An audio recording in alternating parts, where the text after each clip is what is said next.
My name is Felipe, and in today's video we're gonna have a look at the document published by Zoltan Pozsar, Credit Suisse strategist, with the headline, we are witnessing the birth of a new world monetary order. So without further ado, let's get started with the video. And at first, let's have a look who is Zoltan. Now, Zoltan Pozsar is the global head of the short-term interest rate strategy at Credit Suisse. And he was next to that also a former senior advisor at the US Department of the Treasury. He's an expert on global macroeconomics affairs, central banking and finance. So it's not just a random guy in his attic. The document itself is incredible. It's an incredible thread on macro implications of current commodity and currency wars that have been accelerated with Putin's invasion of Ukraine and also the effects of the COVID money printing. Now, in this excellent piece, Credit Suisse Market Ladder, Zoltan tries to let you understand where the stress is in the system and how this whole episode may fundamentally change the monetary order. So let's have a look at the document. So you now might wonder, okay, Bretton Woods III. So we are witnessing the birth of Bretton Woods III, a new world monetary order centered around commodity-based currencies in the East that will likely weaken the euro-dollar system and also contribute to inflationary forces in the West. A crisis is unfolding, a crisis of commodities. Commodities are collateral, and collateral is money. And this crisis is about a rising allure of outside money over inside money. In this document, he will explain what is outside money and also what is inside money. Bretton Woods II was built on inside money, US Treasuries, and its foundation crumbled a week ago. That was on the 28th of February when the G7 seized Russia's FX reserves. Now you might wonder, what and when was Bretton Woods I? What and when was Bretton Woods II? So let's have a look at Bretton Woods.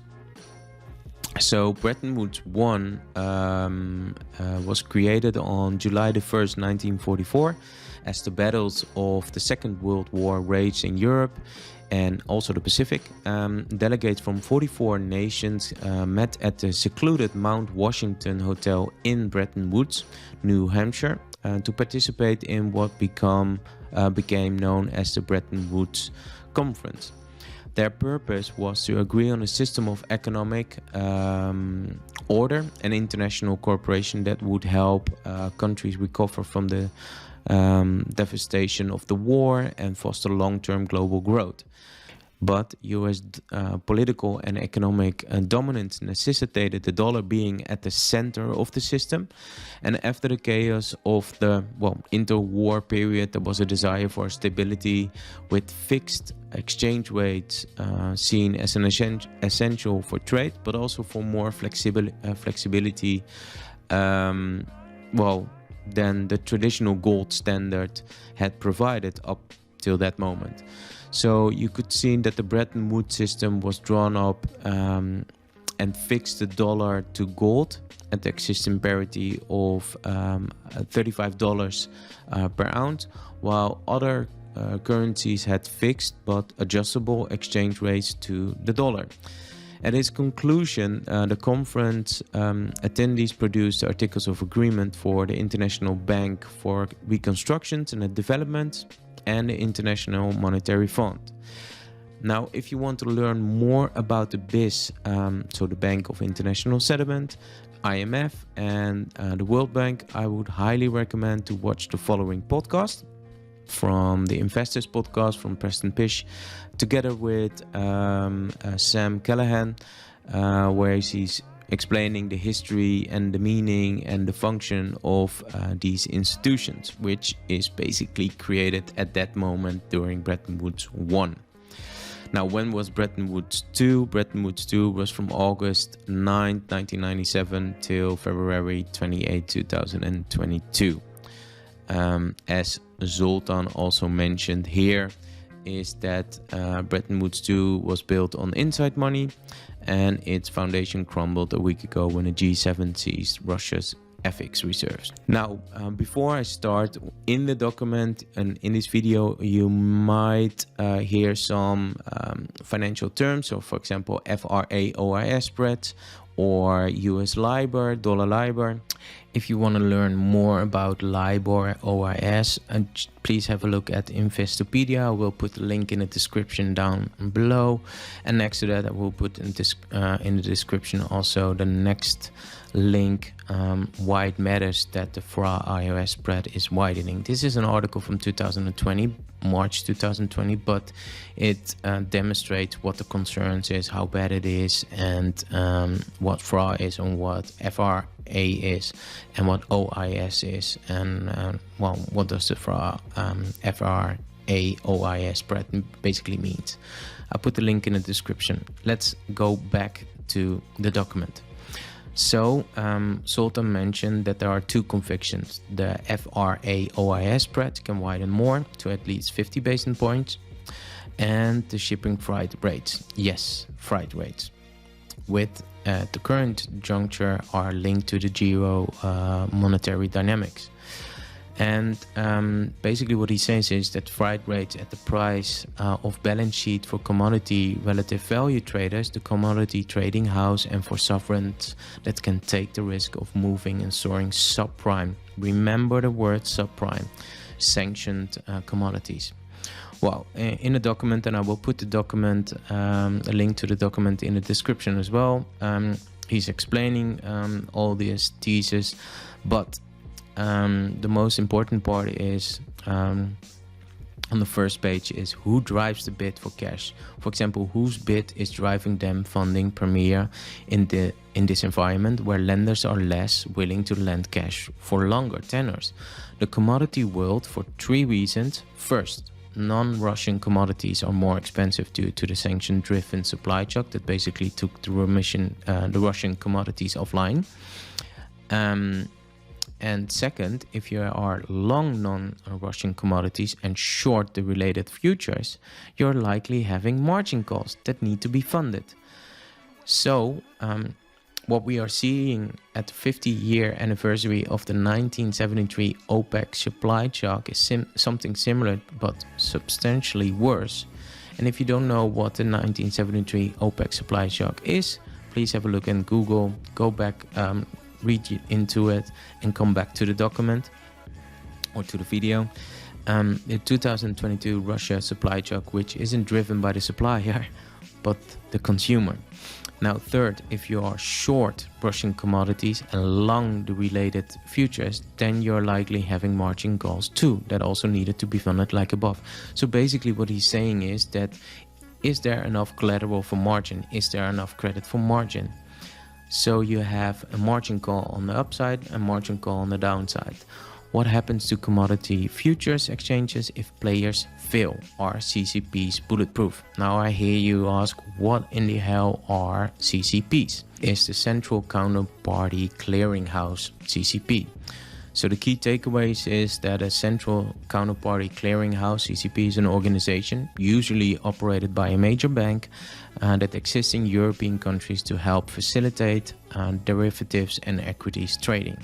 Next to that, they perform two primary functions as the intermediary in a transaction, clearing and settlement, but also acts as a counterparty to both sellers and buyers. So collecting money from each, which allows to guarantee the terms of a trade. But in the case of what Zoltan is mentioning is that the commodity market is much more finalized and leveraged today than it was during the 1973 OPEC supply crisis. And today Russian supply crisis is much bigger, much more broad-based and much more correlated. It's scarier. So, in which he explains a little bit, look at what credit default swap spreads on sober bigger community traders have done since we published our debate. Well, basically what he's saying is money has four prices: par, interest, exchange rate, and price level. And please remember the four prices.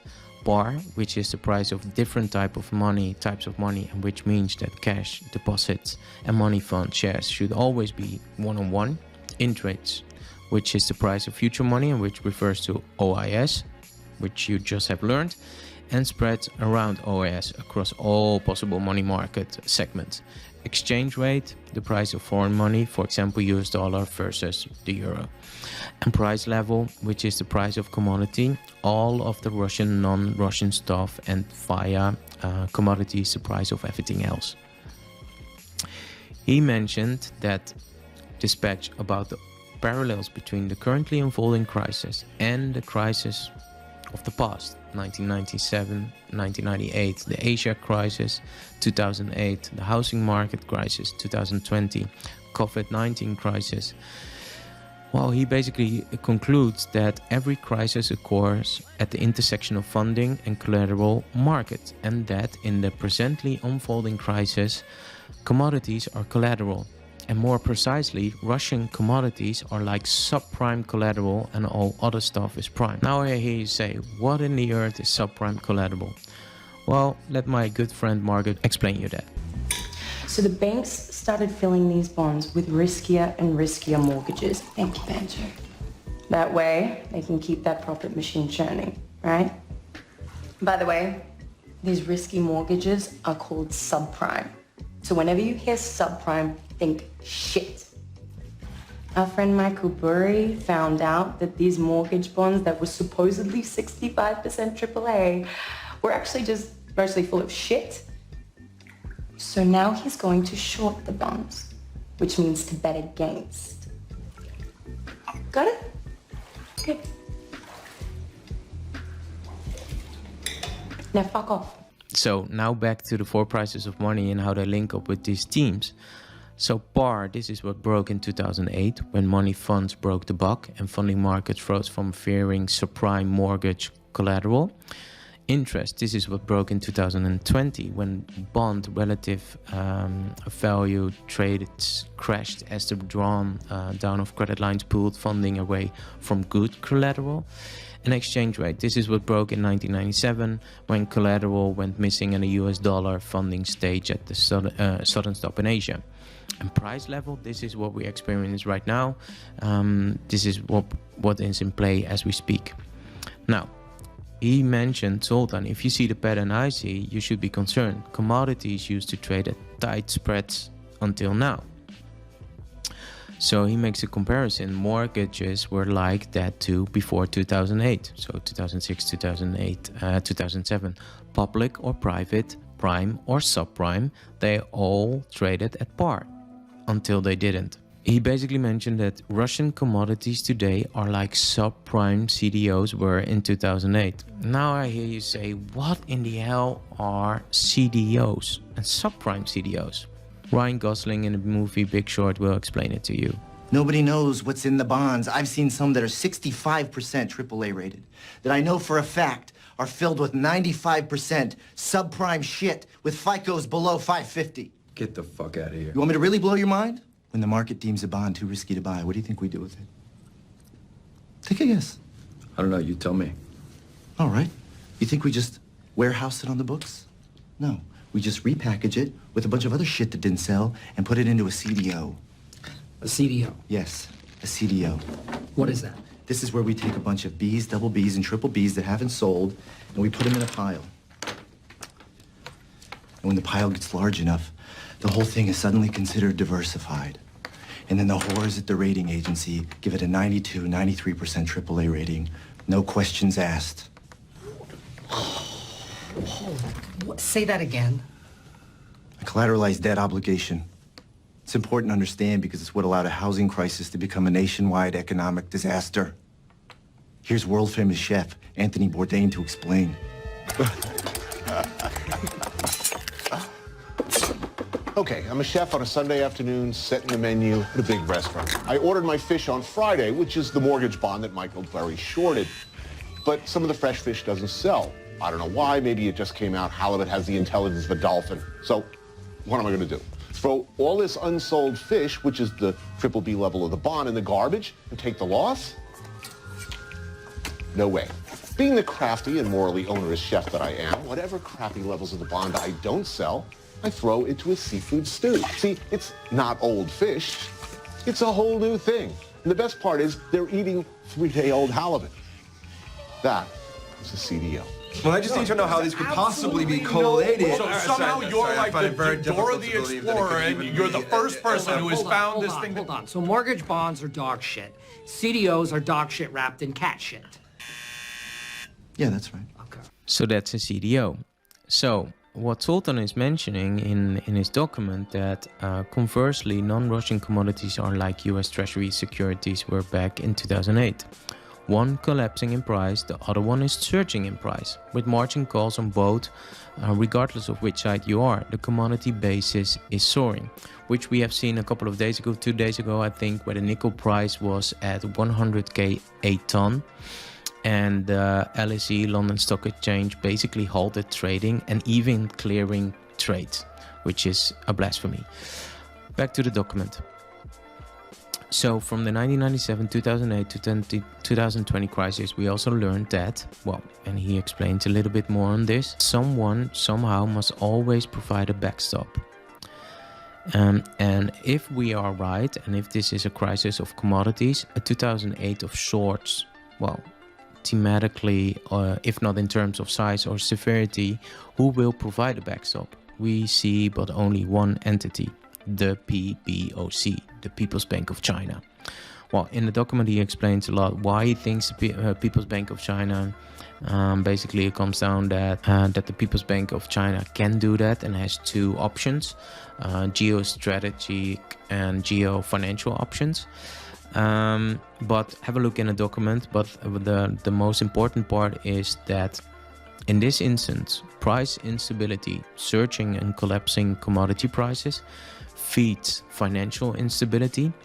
Margin calls may trigger the value of some smaller commodity traders and maybe even some CCPs, which we just have learned, or which you just have learned, the commodity exchanges. The Fed and other central banks, such as the ECB, will be able to provide liquidity backstops by providing more credit and more money in the system, but those will be band-aid solutions. He's asking, do you see what I see? Do you see inflation in the West written all over this like I do? This crisis is not like anything we have seen since President Nixon took the US dollar off gold in 1971. Remember what I told? That was the starting point of the Bretton Woods II era, the end of the era of the commodity-based money. When this crisis and war is over, the US dollar should be much weaker, and on the flip side, the renminbi much stronger, backed by a basket of commodities. So from the Bretton Woods era backed by gold to Bretton Woods II backed by inside money, so treasuries with unhedgeable confiscation risk, to Bretton Woods III backed by outside money, gold and other commodities. After this war is over, money will never be the same. And Bitcoin, if it still exists then, will probably benefit from all of this. And that's the beauty of this document. Bitcoin will probably benefit from all of this. But he mentioned if it still exists then. Let's have a look at that. Because if the US did legislate Bitcoin out of the mainstream existence, which wouldn't happen because it would go underground and be more, well, sought after, it would only be a matter of time before they reverse their decision, the US government. In my eyes, Bitcoin is inevitable. How long and bumpy the road is unknown though. And what do I mean with that? Well, why wouldn't Bitcoin still exist after all this? Why would it not exist unless, of course, the war ends pretty much everything else? So World War III or a nuclear war. We are still thinking under the peacetime rules. When war breaks out and it's used to bypass sanctions or it becomes a national security matter, the rules change. And we do know that the current administration is hinting at such with the executive order by President Biden. So you should underestimate the risk of that. In my eyes, there's no risk regarding that. But I do think that the demand for dollars and bonds will go down as the demand to hedge real as well as nominal liabilities goes up, which will basically also means that it will manifest as a spiraling inflation. But to give you a snappy summary of the document, I would say that commodities are the new money, everything else is credit, and big players will access the US dollar for commodities. Now be aware of that Gary Gensler, the chairman of the Securities Exchange Commission in America, mentioned that he sees Bitcoin as a commodity, where everything else are securities. Keep that in mind. And this is what global monetary reset looks like. And I hope everyone's prepared. It's obvious to those who understand Bitcoin though. It's completely obvious that a digital commodity money that solves the problems of gold, for example verification and settlement, and the problems of sovereign debt, devaluation, default, basically Bitcoin is the optimal sovereign savings device for the post-Bretton Woods era, or in case how Zoltan expressed it, the Bretton Woods III era, or as some people call it, the Great Reset, whatsoever. But to most people, unfortunately, today Bitcoin is still some kind of a Ponzi scheme, or it destroys the environment for seemingly no reason, or it's a scary unregulated dark web of criminals, or only used by criminals. Or what you hear the last couple of months is that it's useless because it's connected, associating by the actual useless JPEGs, NFTs. So let's have a look at the two, major critical points from that perisphere is environment and criminal activity, money laundering. If we're gonna have a look at environment, today the power consuming challenge of crypto mining, Bitcoin mining, are receiving a lot of criticism from several parts of the world. Many countries of the world and their politicians have expressed concern about excessive power consumption caused by Bitcoin mining. A new study by research platform CoinShares revealed that Bitcoin mining only contributed 0.8% of the world's total carbon dioxide CO2 emissions in a year. According to this study, and I will put a link in the description, the global mining network emitted 42 megatrons of CO2 in 2021, which is said to be insignificant.